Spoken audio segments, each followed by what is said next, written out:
it's a malalignment. Every kid born with a malalignment, some kind of malalignments. Nobody's perfect. And then if your kid has a little bit of a scoliosis, it's fixable, especially if they are young, and you take them early, and you catch that early, and you take them to the doctor early. So first of all, I wanna tell you how to stretch properly, because sometimes when we stretch blindly, the back, we're gonna make things worse. So we have to figure out first of all what side scoliosis is, and then what side is concave, what side is convex, what side is rotated forward, what side is rotated backwards, and then with looking at the rotatory part and side bend part of the scoliosis, and figure out exactly what kind of scoliosis the kid have, if it's a double scoliosis in the thoracic and lumbar together, or in the neck and thoracic, or even is a triple one, like a neck, thoracic and compensatory lumbar, fine, no problem. Any kind of scoliosis, don't panic. We're gonna go over some kind of exercises for those. First of all, if we have the kid that is crooked to the one side, we have to really carefully the range of motion. How we check the range of motion? First thing that we want to check is the side bending. Have the kid get stand up straight, and then without going forward or backward, and without any rotation, just have the kid go as much as it can to one side, and you can even mark with the marker on their thigh. So where is the middle finger? Okay, and then if you can see where is the middle finger on this side and mark it, then we're gonna go to the other side. Again, we mark the middle finger. If I mark mine, because I already know, so I will probably see that, oh, this side I stuck, I can't go more than that, but this side it can go a lot more. So, but by knowing that, I know that my scoliosis is most likely the way that I have to do the stretches in this side, and my goal is to be able to have that marks on the leg as close as possible to each other. So it's not gonna all happen with the stretches. If it was the stretch was the only thing, then of course we would stretch it all the way, and then we don't wanna crack the bone, we don't wanna stretch too much. Only stretching is not the answer, so we have to do other things. First thing that we wanna do for those is we wanna again know which area of the spine is that. Is if it's too high, then it's different than if it's in the middle, if it's in the lower. And we want to know if it's structural and if it's positional. Sometimes the kid might have a back pain and they don't even tell you.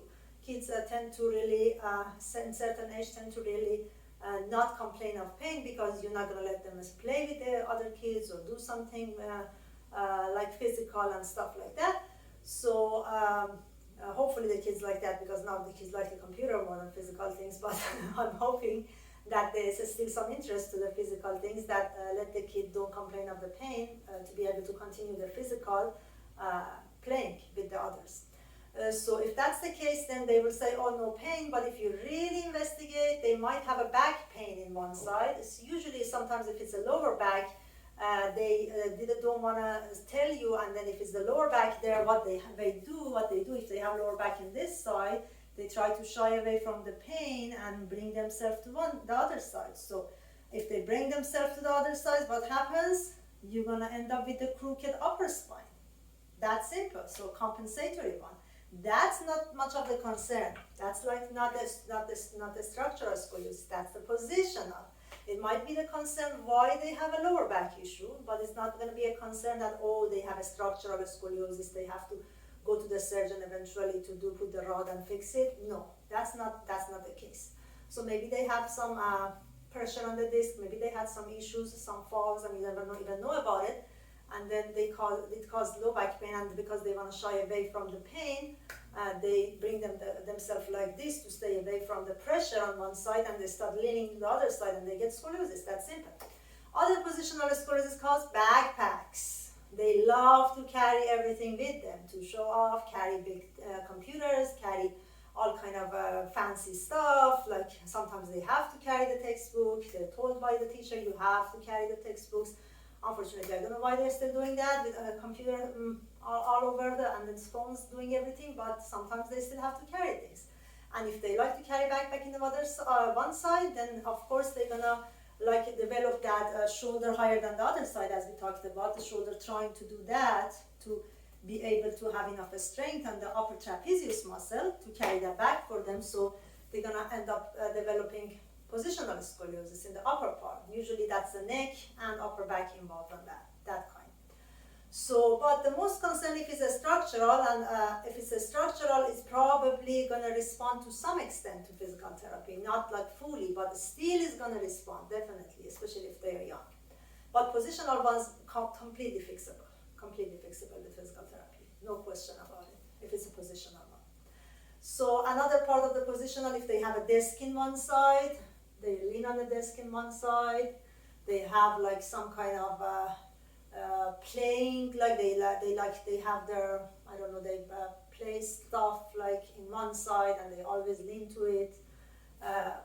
Basic stuff that you really want to look for. You really want to look for ergonomic of the kids' room or desk, or how they really do their things daily, and then figure out what could cause potentially positional scoliosis. So we kind of find out the first test, the range of motion test, to figure out which scoliosis we probably have and what side is that. So again, we're going to go over the same thing. So if I'm like this, well, I'm limited in this side and I'm not limited too much on that side, it means that I probably have a convexity, probably, on the thoracic spine in the right side, which does not let me really go. Imagine if I'm like this, if my spine is like this convexity is on the right side, imagine this hand's my spine. If my convexity is on the right side, I'm trying to go this way, so I get limited. But if I want to bend left, I bend left because I'm already bending to the left by doing that. You see this? This is already bending to the left. Very easy. But if this guy with this shape, with that kind of convexity to the right side, want to go to the right, get stuck, of course, you won't get anywhere. So again, you most likely, if I have this problem, the convexity is in the right, which is in my case, my convexity is in the right. So the second thing that they want to notice is the rotatory part of the scoliosis. Every scoliosis, again, they have a side bend part and they have a rotatory part. So for the rotatory part, you can have the kid really do this. Make sure that you can put your hand on their pelvis, stabilize the pelvis, and have them do this. Or imagine somebody's imaginary, like stabilizing my hip, and you can have them do this. That might be easier for them to do. And this. Again, this and this. Okay, you tell me which side I am limited more. This side or this side. Of course, I'm going a lot on this side, I get stuck in this side. You see how I get stuck?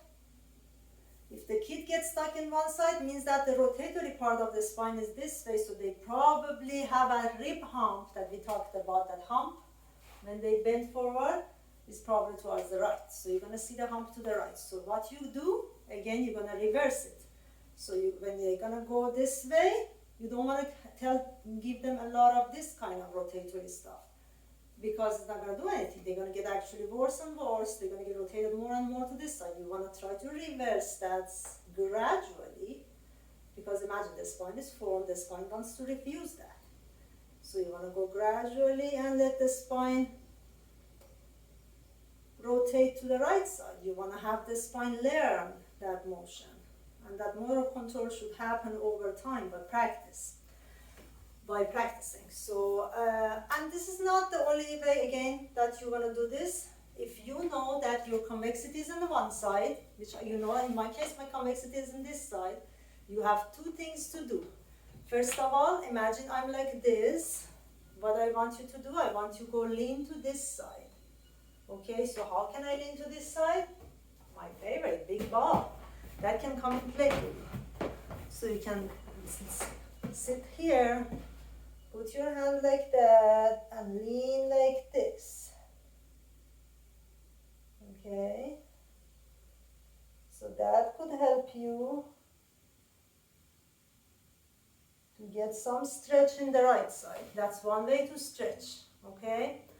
And then the good thing about the ball, you can have this ball push and at this convexity, because this is convexity is kind of going like this, so you can have the ball push on it at the same time.